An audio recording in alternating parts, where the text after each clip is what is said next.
it up for Carter King.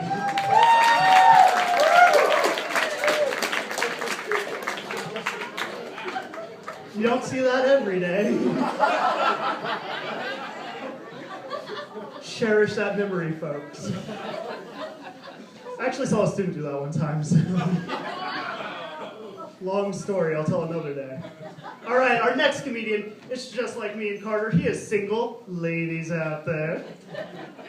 He attributes his bad luck with women to not forwarding some of those love chain emails. All right? Aww. Ladies and gentlemen, please give it up for Eric DeLuca.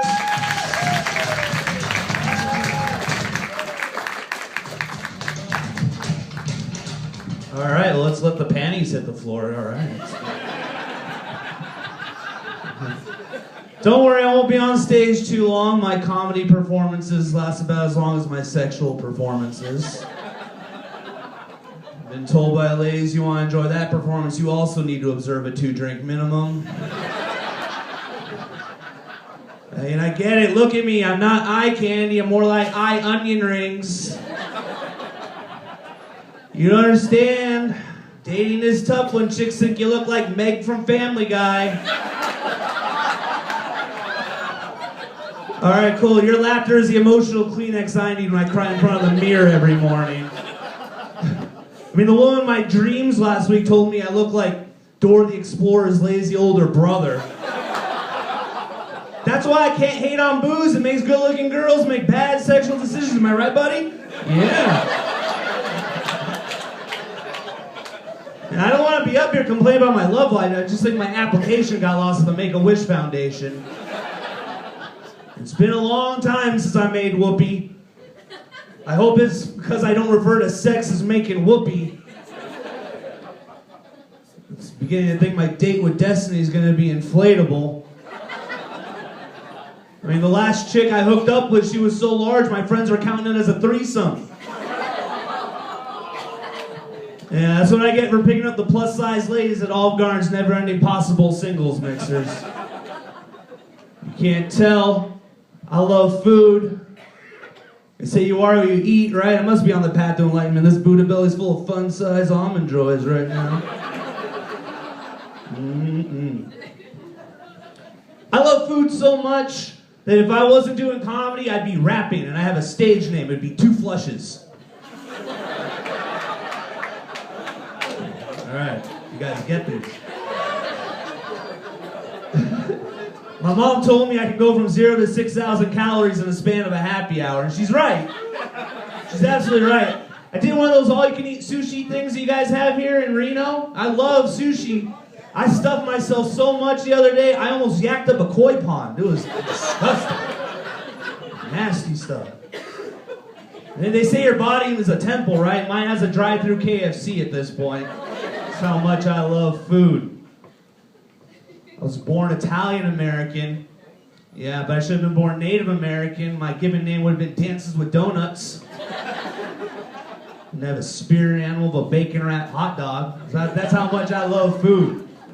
I mean, stand-up comedy and late-night food go together like sex in a morning after pill. Am I right, fellas? Right? I mean, you can totally tell how bad a neighborhood is just by going to a Taco Bell.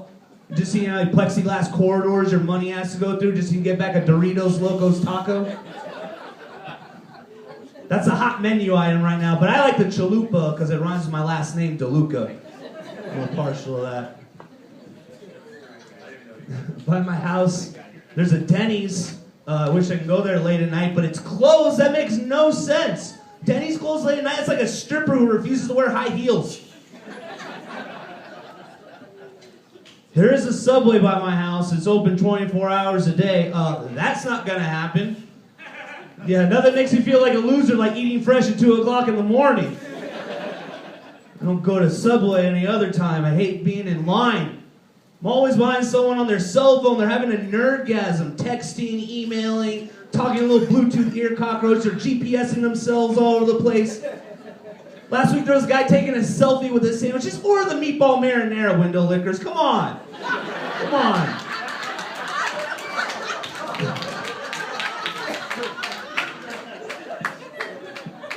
I am actually partial to McDonald's. My mom says my childhood hero was Ronald McDonald. Thank you. Thank you. My dad had to strap me in the car seats when we go to Mammoth, like Hannibal Lecter, because I knew what golden arches were when I was a kid. I love McDonald's.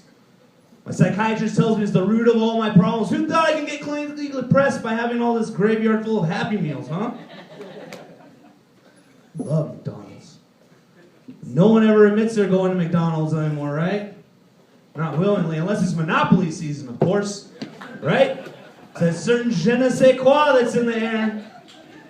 Nothing makes you feel better about your life decisions when you can instantly win French fries, right? Yeah. Just hate when it's over. When Monopoly season's over, involves crushed dreams, wasted game pieces, and a doctor's prescription for horse-grade insulin. Now, I don't know why you guys go to McDonald's for Monopoly season. I go for the sweet cash prize. Because I want to turn around and go to the drive-thru and fulfill my bucket list. I want to make one of those Scrooge McDuck banks and fill it with chicken McNuggets. And just douse myself in sweet and sour sauce and just eat myself out of that place. Love McDonald's. Love Monopoly season. I just hate the prizes they give out. I wish they knew their customer base a little bit better. Who thought it was a good idea to give a jet ski to the clinically obese? I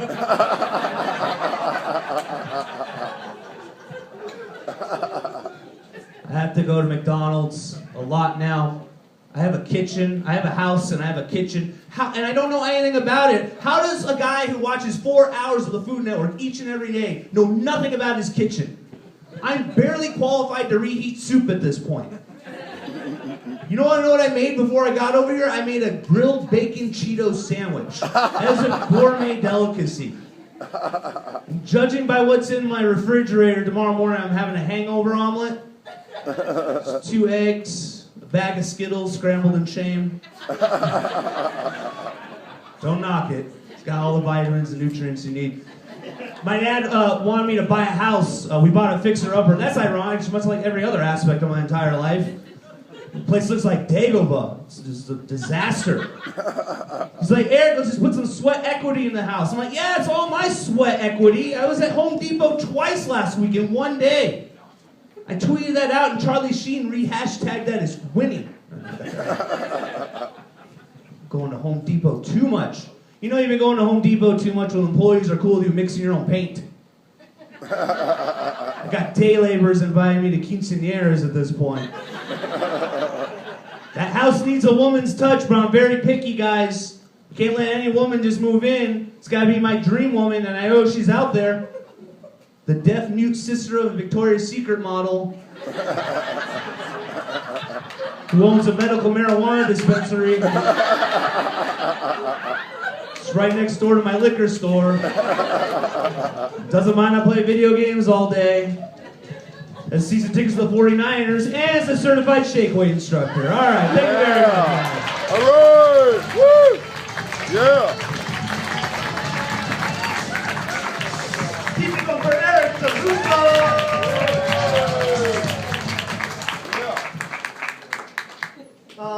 It's no surprise a guy who uses the word Dagobah in a stand-up set is single. No offense, Eric. I rep the Republic too. It's okay. All right. In a strange twist of fate, we have another teacher coming to the stage. It wasn't paid enough?